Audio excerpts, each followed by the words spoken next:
Estranged Nevada wife allegedly guns down husband with mom's help, then tells him, "I'm sorry, I love you." See, this is the problem with relationships today. What is anyone supposed to do with an apology and a profession of your love only after you've mortally wounded them? You're sending mixed signals.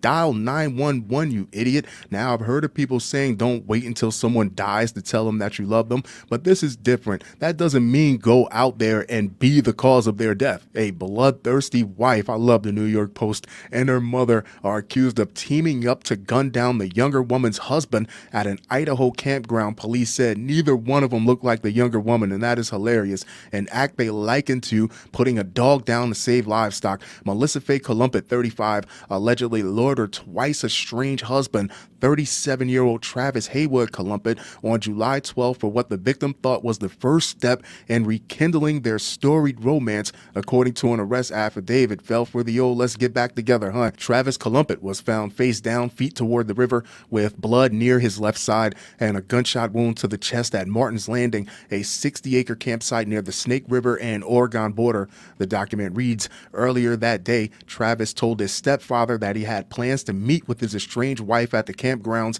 in the hopes that they would reconcile their relationship and go camping together over the weekend. Instead, Melissa Calumpit allegedly walked the father of her 3 children to a secluded spot and killed him as part of her mother, Rosalie Lynn Morris's plan. And there's been little pockets of conversations online about what people think someone should look like at a certain age, and it's clearly subjective, but she looks like a rough 35. She looks like a hard to swallow 35. Aside from looking extremely unsettling, she looks like lightning struck a tree stump. She looks like one of those portraits where the eyes follow you around the room at all times. She looks like Pac-Man, but with a mullet. Police suspected the new widow after they conducted a phone interview with her in which she made several statements during the investigation that were both incriminating, inconsistent with the evidence, and led investigators to believe that she had intimate knowledge of details of the homicide that were not known to the public. The spouse is always going to be the number one suspect until the authorities can prove otherwise. Melissa Calumpit initially denied any involvement, claiming she and her mother had gone on a drive in their home state of Nevada, but changed her tune when cops showed the pair dash cam video from Travis Calumpit's car of his estranged wife at the scene. Gotcha. She admitted she killed her husband, the affidavit states, but first tried, claiming she acted in self-defense after he raped her at the campsite. That sounds shady. It doesn't sound impossible, but it definitely sounds shady. The alleged gunwoman said they had been married and divorced before, later remarrying and separating again due to Travis Calumpit's serial abuse. So was he really abusing her, or is she just saying this to try to get off the hook? Her story changed several times. She ultimately said she had the .380 pistol in her pocket, hit Travis in the head with a rock, and shot him when he charged her. The document reads, in one version of events, Melissa stated Travis took her gun and racked a round into the chamber. She did not make any statements that indicated Travis threatened her with the gun. I don't know if he was abusing her in the past. This is definitely not impossible,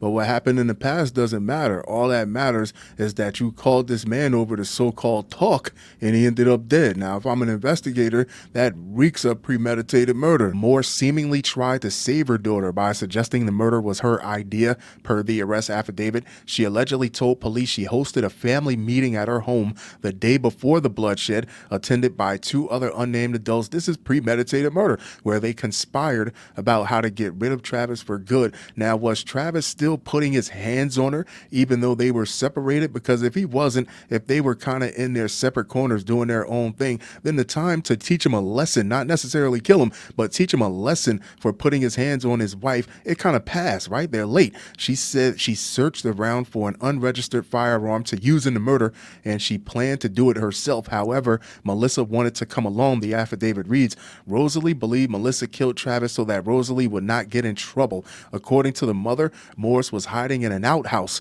an hour after Melissa and Travis Calumpit met up together when she heard them both yell and a gunshot rang out. Melissa Calumpit had hit Travis Calumpit with a rock and knocked him silly, prompting him to lunge at his wife before she pulled the trigger, according to Morris's side of events. Rosalie described Travis as an abusive drug addict with mental health issues, police allege. Rosalie said she decided she had to kill Travis and compared it to putting a dog down to save livestock.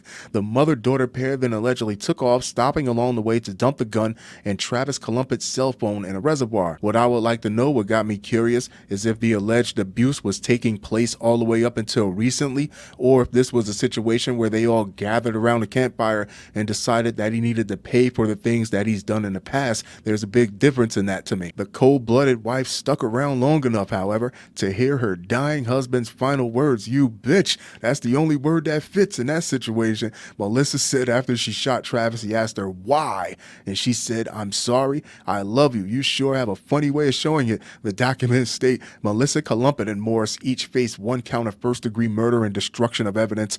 Morris also faces liability for murder based on an aiding and abetting theory. They are both being held on a $2 million bond. There you have it, kids. Melissa Calumpit. If your girlfriend ever invites you over to reconcile your relationship, make sure you check under her bed for that woman.